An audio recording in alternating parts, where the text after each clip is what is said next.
قلب قتلت وإذا الصحف نشرت وإذا السماء كشطت وإذا الجحيم سعرت وإذا الجنة أزلفت.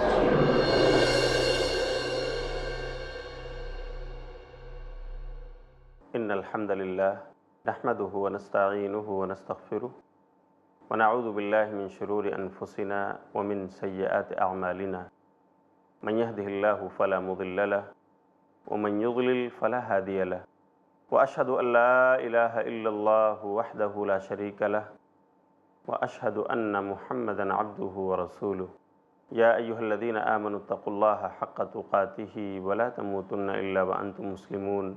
يا أيها الناس اتقوا ربكم الذي خلقكم من نفس واحدة وخلق منها زوجها وبث منهما رجالا كثيرا ونساء واتقوا الله الذي تساءلون به والأرحام إن الله كان عليكم رقيبا. يا أيها الذين آمنوا اتقوا الله وقولوا قولا سديدا يصلح لكم أعمالكم ويغفر لكم ذنوبكم ومن يطع الله ورسوله فقد فاز فوزا عظيما. أما بعد، قال الله تعالى في القرآن المجيد: أعوذ بالله من الشيطان الرجيم، بسم الله الرحمن الرحيم. فالصالحات قانتات حافظات للغيب بما حفظ الله رب اشرح لي صدری ویسر لی امری واحلل عقدۃ من لسانی یفقہوا قولی. محترم ناظرین کرام اور خواتین اسلام، آدم علیہ السلام کی بیٹیاں یہ سیریز لے کر آج میں پھر آپ کے سامنے حاضر ہوں. اس نشست میں آپ کا استقبال کرتا ہوں. السلام علیکم ورحمۃ اللہ وبرکاتہ. پچھلے درس کی بات تو آپ کو یاد ہی ہوگی، خواتین کی خوبیاں.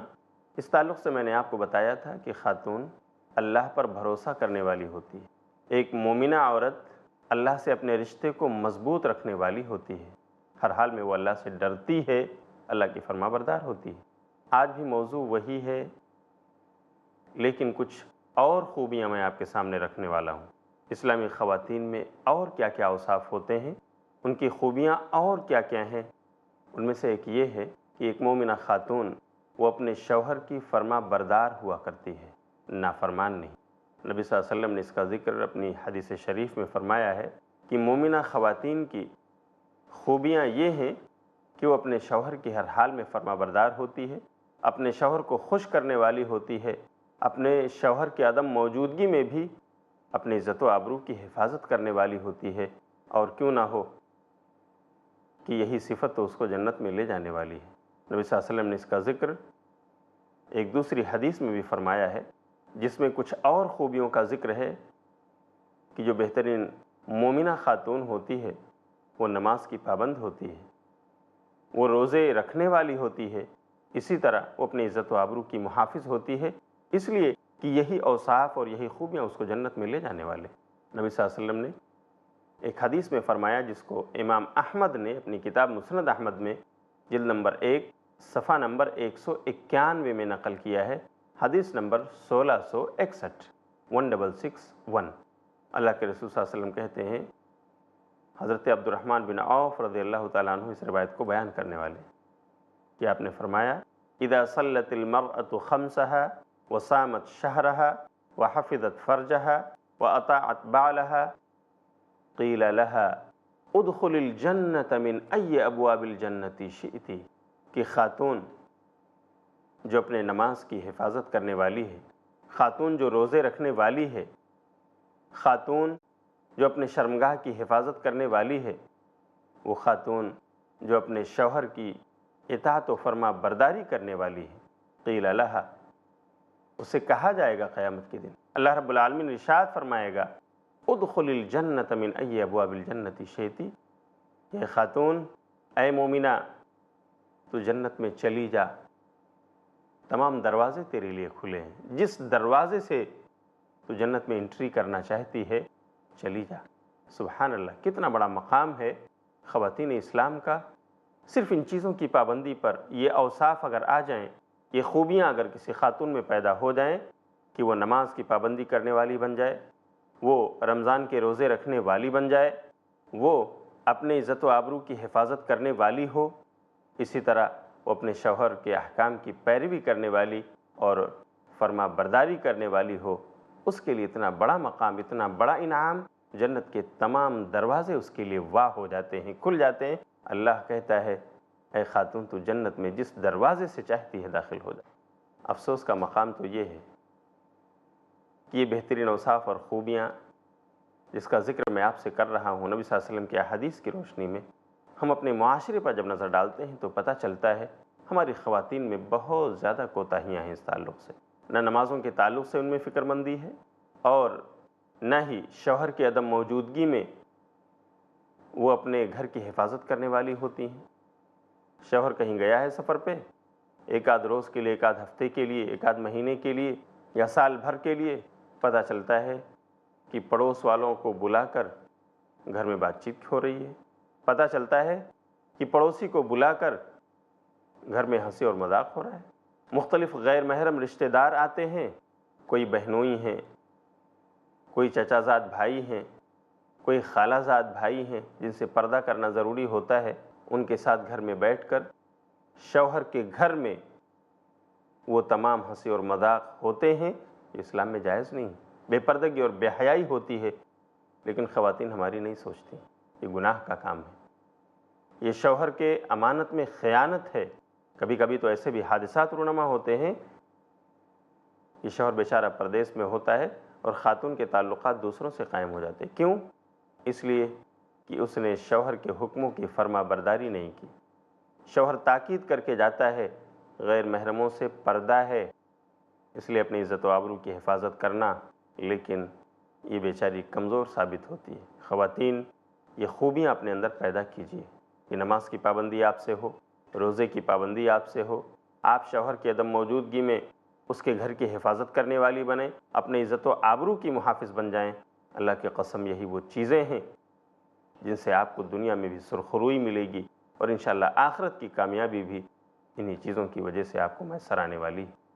اللہ اس کی توفیق عطا فرمائے۔ ایک مومنہ خاتون، اس کے اندر اور بھی اوصاف ہوتے ہیں، اور بھی خوبیاں اس کے اندر ہوتی ہیں۔ ایک خوبی یہ بھی ہے کہ وہ اپنے شوہر کے آرام کا ہر طرح سے انتظام کرتی ہے، ہر لمحہ وہ اپنے شوہر کے آرام کا خیال رکھتی ہے، جیسے حضرت ام سلیم نے رکھا رضی اللہ عنہ وارضاہا۔ حضرت ام سلیم اپنے شوہر ابو طلحہ رضی اللہ تعالی عنہ کے آرام کا خیال کس انداز میں رکھتی ہیں؟ آئیے میں حدیث کی روشنی میں آپ کو بتاتا ہوں۔ یہ واقعہ صحیح بخاری کتاب العقیقہ باب تسمیۃ المولود 5470 نمبر کی حدیث میں درج ہے۔ اس واقعے کو بیان کرنے والے ام سلیم ہی کے بیٹے حضرت انس بن مالک رضی اللہ تعالیٰ عنہ ہیں، جو ان کے دوسرے شوہر مالک بن نضر سے تھے، لیکن مالک بن نضر کے انتقال کے بعد انس بن مالک کی والدہ نے ابو طلحہ انصاری رضی اللہ تعالیٰ عنہ سے شادی کی۔ تو انس بن مالک رضی اللہ تعالیٰ عنہ کہتے ہیں کہ میرے ماں کی شادی جب حضرت ابو طلحہ سے ہوئی اور ان کے گھر میں وہ رہنے لگیں، میں بھی انہی کے ساتھ تھا۔ ایک دن ابو طلحہ کسی کام سے سفر پہ گئے ہوئے تھے، میری ماں کی گود میں ایک بچہ تھا، یعنی میرا بھائی، جس کو نبی صلی اللہ علیہ وسلم یہ جملہ کہہ کر مذاق کیا کرتے تھے، یا ابا عمیر ما فعل النغیر، اے ابو عمیر تمہاری چڑیا، تمہاری گوریا کہاں ہے؟ انس بن مالک رضی اللہ تعالیٰ عنہ کہتے ہیں کہ ابو طلحہ انصاری رضی اللہ تعالیٰ عنہ جب باہر جا رہے تھے تو ان کا یہ بیٹا بیمار ہو گیا، اور جب وہ گھر کی طرف واپس ہوئے، گھر پہنچے تو اس بچے کا انتقال ہو چکا تھا، لیکن ابھی تک حضرت ابو طلحہ انصاری کو کوئی خبر نہیں ہے۔ جب وہ سفر سے واپس آتے ہیں، گھر میں داخل ہوتے ہیں، دعا و سلام کے بعد بیٹھتے ہیں تو سب سے پہلے اپنے بچے کے بارے میں پوچھتے ہیں، ما فعل ابنی، کیا حال ہے میرے بیٹے کا؟ ان کی زوجہ محترمہ حضرت ام سلیم جواب دیتی ہیں، ہوا اسکن ما کان، کہ آپ کا بیٹا پہلے سے زیادہ سکون کی حالت میں ہے۔ اس کے بعد حضرت ام سلیم رضی اللہ عنہا انہیں کھانا پیش کرتی ہیں، کھانا کھاتے ہیں۔ آگے کیا ہوتا ہے میں آپ کو بتاؤں گا، لیکن ناظرین اور خواتین، وقت ہو گیا ایک چھوٹے سے وقفے کا، تو مجھے اجازت دیجیے، انشاءاللہ تھوڑی دیر کے بعد میں پھر حاضر ہوں گا۔ السلام علیکم ورحمۃ اللہ وبرکاتہ۔ وَإِذَا السَّمَاءُ كُشِطَتْ۔ علاج جسمانی ہو یا ذہنی، اس شخصیت کے تعلیمات سے جانیے جنہیں چنا گیا سارے عالم کے لیے۔ شفا طب نبوی کا خزانہ، ہر سنیچر رات 8:30 بجے، صرف i+ ٹی وی پر، بہتر زندگی کے لیے۔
اپنے کیبل یا DTH آپریٹر سے i+ ٹی وی آج ہی ڈیمانڈ کریں۔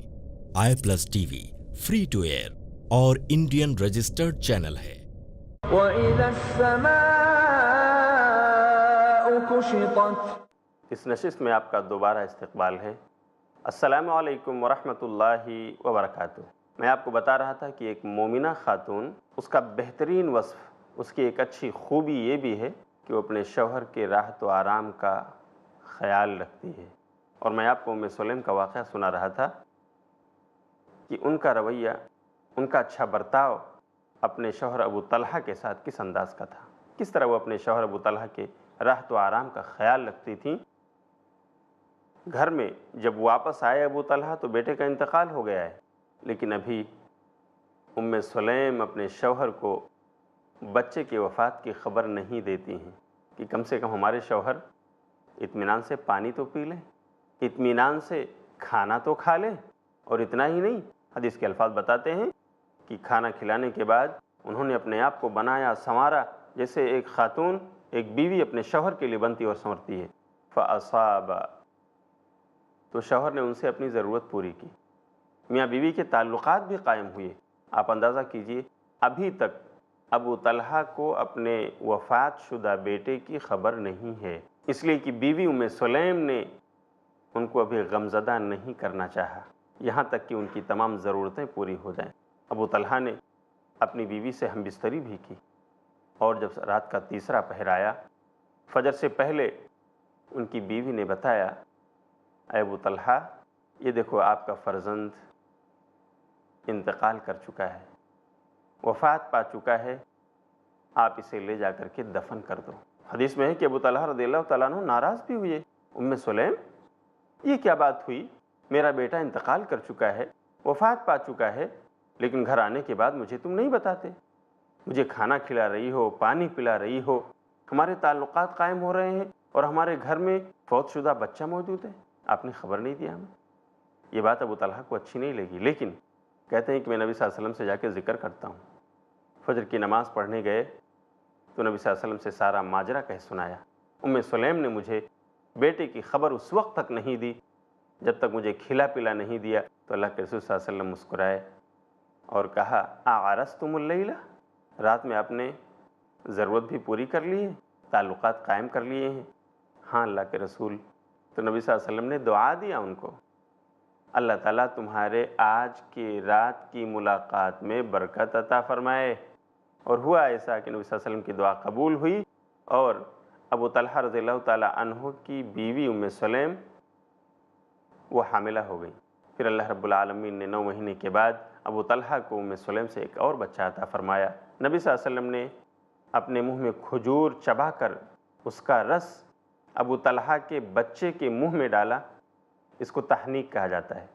خواتین اسلام، میں آپ کو بتانا یہ چاہ رہا ہوں کہ ام سلیم کے اس واقعے میں کیا درس ہے ہمارے لیے۔ یہی تو نا کہ ایک بیوی کو اپنے شوہر کے راحت و آرام کا ہر ممکن خیال رکھنا چاہیے، جیسے ام سلیم نے کیا۔ بچے کی وفات کے باوجود بھی انہوں نے نہ تو شوہر کے کھانے میں لیٹ کیا، نہ ان کے پانی میں لیٹ کیا، حتیٰ کہ ان کی ضرورت کا بھی خیال رکھا تاکہ ہمارے شوہر سیراب ہو جائیں۔ اور اس کے بعد یہ واقعہ انہوں نے ان کو بتایا، اگرچہ کہ ان کے شوہر کو یہ بات ناگوار گزری، لیکن نبی صلی اللہ علیہ وسلم نے ایسا کوئی ری ایکشن نہیں پیش کیا، جس سے پتہ چلتا ہے کہ خاتون اس طرح کا بھی خیال رکھ سکتی ہے کہ اپنے شوہر کو آرام اور راحت پہنچائے۔ لیکن ہمارے یہاں، ہمارے معاشرے کا جائزہ لے لیجیے، خواتین اسلام کیا حال ہے؟ گھر گھر کی کہانی ہے۔ شوہر بزنس اسپاٹ سے واپس آتا ہے، 8 یا 10 گھنٹے اپنی دکان پر کسٹمرز کے ساتھ جھیل کر واپس آتا ہے۔ گھر پہنچتے ہی شکوے شکایتیں، آپ نے فون ریسیو نہیں کیا، کتنی بار ہم نے آپ کو فون لگایا، آپ کہاں تھے، کس کے ساتھ آپ مصروف تھے؟ میری پیاری بہنوں، کیا آپ نے سوچا ہے کبھی کہ شوہر کا ہمیں استقبال کرنا چاہیے تھا، اسے ٹھنڈا پانی پلانا چاہیے تھا، ہمیں اس کی خیریت پوچھنا چاہیے تھا، کیا حال ہے، کیسے دن گزرا، کیسی تجارت رہی، بزنس آپ کا کیسے ہوا، کیسے ہو آپ؟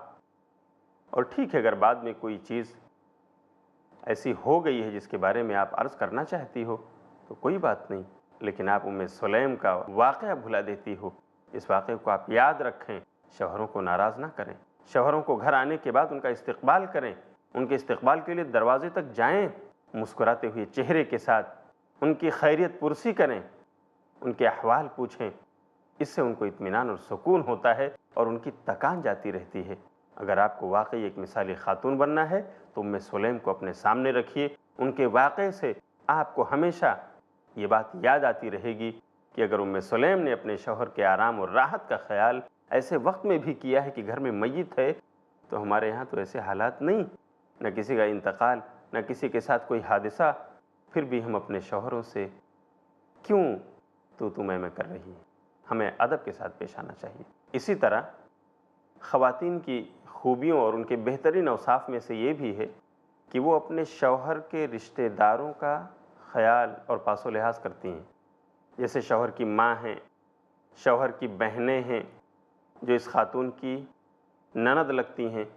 جو وفادار خاتون ہوتی ہے اس کی ایک صفت یہ بھی ہے کہ وہ اپنے نندوں کا خیال رکھتی ہے، اپنی ساس کے ساتھ اچھا برتاؤ کرتی ہے اور اپنے شوہر کے دوسرے رشتہ داروں کے ساتھ بھی جو تقاضے ہیں اس انداز میں وہ پیش آتی ہے۔ اگر آپ کو نصیحت لینی ہے، اگر آپ کو عبرت حاصل کرنی ہے تو آئیے حضرت جابر بن عبداللہ رضی اللہ تعالیٰ عنہ کی بیوی سے نصیحت لیجیے، کس طرح انہوں نے اپنی نندوں کا خیال کیا اور اپنے شوہر کے رشتہ داروں کے ساتھ اچھے برتاؤ سے وہ پیش آئیں۔ حضرت جابر رضی اللہ تعالیٰ عنہ کا یہ واقعہ صحیح بخاری کتاب النفقات میں ہے۔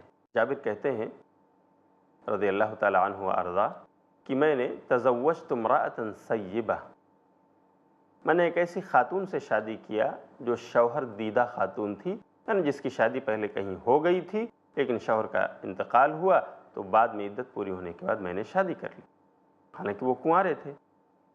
تو نبی صلی اللہ علیہ وسلم نے پوچھا جابر حل تزوجتا، جابر کیا شادی ہوئی ہے آپ کی؟ کہاں اللہ کے رسول صلی اللہ علیہ وسلم میں نے شادی کر لیا ہے۔ پھر آپ نے پوچھا ابکرن ام سیبن، کیا باکرہ اور کنواری سے شادی کیا ہے یا کسی شوہر دیدہ خاتون سے؟ کہا بل سیبن، نہیں میں نے ایسی خاتون سے شادی کیا ہے جو شوہر دیدہ خاتون ہیں، سیبہ ہیں، باکرہ اور کنواری نہیں۔ نبی صلی اللہ علیہ وسلم کہتے ہیں حل بکرن تلاعبها وتلاعبک، جابر کنواری سے کیوں نہیں کیا؟ تم اس کے ساتھ کھیلتے، وہ تمہارے ساتھ کھیلتی۔ تب حضرت جابر رضی اللہ تعالی عنہ نے نبی صلی اللہ علیہ وسلم کے سامنے یہ ماجرا کہہ سنایا کہ اللہ کے رسول صلی اللہ علیہ وسلم، جب میرے ابو کا انتقال ہوا عبداللہ کا، تو ان کے پیچھے 9 بیٹیاں تھیں، میری 9 بہنیں میری نگرانی میں تھیں، تو مجھے یہ بات ناگوار گزری کہ میں اپنی بہنوں کی طرح کوئی کنواری لے کر کے آ جاؤں جو ان کی اصلاح نہ کر سکے، ان کے تربیت کی ذمہ داری نہ نبھا سکے۔ اسی لیے میں نے کنواری پر سیبہ کو میں نے ترجیح دیا، شوہر دیدہ خاتون کو میں لے کر آیا تاکہ وہ میری بہنوں کی اصلاح کر سکے، ان کی تربیت کی ذمہ داری نبھا سکے، اور جو گھر کے لوازمات ہیں، گھر کے تقاضے ہیں، ان کو بھی پورا کر سکے۔ بس اللہ کے رسول اسی مقصد کے تحت میں نے سیبہ سے شادی کیا، کنواری سے نہیں۔ تو نبی صلی اللہ علیہ وسلم نے حضرت جابر رضی اللہ تعالیٰ عنہ کو دعا دی۔ اس واقعے میں آپ دیکھیں حضرت جابر رضی اللہ تعالیٰ عنہ جس خاتون کو لے کر آئے ہیں، وہ خاتون ان کے 9 بہنوں کی دیکھ ریکھ کر رہی ہے، ان کے 9 بہنوں کی تربیت کا معاملہ اس کے ذمے ہے، اور ان کی تربیت کی وہ ذمہ داری نبھا رہی ہے، اپنی نندوں کے ساتھ اچھا سلوک پیش کر رہی ہے۔ کیا آج کے زمانے میں ہمارے ہاں خواتین بھی ایسا کرنے کے لیے تیار ہیں؟ آج تو نند اور بھاوج کے جھگڑے بہت عام ہیں، ساس اور بہو کے درمیان جھگڑے کتنے مشہور ہیں۔ نہ بہو ساس کا احترام کرتی ہے اور نہ ہی ساس بہو کو اپنی بیٹی سمجھنے کے لیے تیار ہے۔ دونوں طرف سے کمیاں ہیں، لیکن خواتین کیا اسے باقی رکھنا یہ ہوشیاری اور دانش مندی ہے، یا اس کو ختم کرنا اور ایک مومنہ خاتون بن کر کے زندگی گزارنا یہ اچھی بات ہے؟ آج کل ہمارے ہاں خواتین یہ پوچھتی ہیں، شادی ہو کر کے آتی ہیں، بیوی بن گئیں، گھر میں ساس ہے، نندیں ہیں، سسر ہیں، تو سوال کرتی ہیں کہ مولانا ذرا یہ بتائیے، شوہر ہمارے ہیں، ان کی خدمت تو میں کرتی ہوں، لیکن کیا ہماری ساس ان کی خدمت بھی میرے اوپر ہے؟ ہمارے سسر کیا میں ان کی بھی خدمت کروں؟ ہماری نندیں کیا ان کی بھی تربیت میرے ذمے ہے؟ ان کی بھی دیکھ بھال میں کروں؟ اس طرح کے سوال ہمارے معاشرے میں بہت زیادہ اٹھتے ہیں۔ مجھے یاد آ رہا ہے، میں جب سعودی عرب مدینہ یونیورسٹی میں تھا تو وہاں ریڈیو کا ایک پروگرام نور علی الدرب آتا تھا، جس میں وہاں کی لجنہ دائمہ کے بڑے بڑے علماء بیٹھتے تھے اور جواب دیتے تھے، لوگ سوال کرتے تھے۔ شیخ ابن باز رحمۃ اللہ علیہ سے ایک خاتون نے سوال کیا، میں اپنے شوہر کے گھر پہ ہوں اور میرے گھر میں صرف میرے شوہر کے باپ ہیں، سسر، جو کافی ضعیف ہیں، کمزور ہیں، وہ نہ خود سے اٹھ سکتے ہیں، نہ بیٹھ سکتے ہیں، نہ خود سے نہا سکتے ہیں، تمام کاموں میں مجھے ہی ان کی دیکھ ریکھ کرنی پڑتی ہے، میرے شوہر تو اپنے کام کے لیے چلے جاتے ہیں، تو کیا میں ان کو نہلا سکتی ہوں؟ تو شیخ ابن باز رحمۃ اللہ علیہ نے جواب دیا کہ ہاں، یہ حسن سلوک ہے آپ کا، اگر آپ اپنے شوہر کے باپ یعنی اپنے سسر کی خدمت کرتی ہو، اس لیے کہ آپ کا شوہر اس نے یہ کہا ہے یہ میرے باپ ہیں، ان کے ساتھ اچھا سلوک کرو، یہ واجب ہے آپ کے اوپر، اور یہ آپ کے محرم ہیں، کیا نندوں کے ساتھ اچھا برتاؤ کرنا، ساس کے ساتھ اچھے انداز میں پیش آنا، سسر کی حتی الامکان خدمت کرنا، کیا یہ آپ کی ذمہ داری نہیں ہے؟ یقیناً ہے، اگر حالات ایسے ہیں تو کرنا چاہیے، یہ ایک بہترین خاتون کی خوبیاں ہیں۔ اللہ تعالیٰ آپ سب میں یہ خوبیاں پیدا فرمائے۔ وقت ہو گیا ہے، اس لیے اجازت چاہتا ہوں، یہیں پر رکتا ہوں، انشاءاللہ اگلے ایپیسوڈ میں پھر حاضر ہوں گا، تب تک کے لیے انتظار کیجئے اور دیکھتے رہیے ہمارا یہ خوبصورت پروگرام آدم علیہ السلام کی بیٹیاں۔ وآخر دعوانا ان الحمدللہ رب العالمین، والسلام علیکم ورحمۃ اللہ وبرکاتہ۔ وَإِذَا الْمَوْءُودَةُ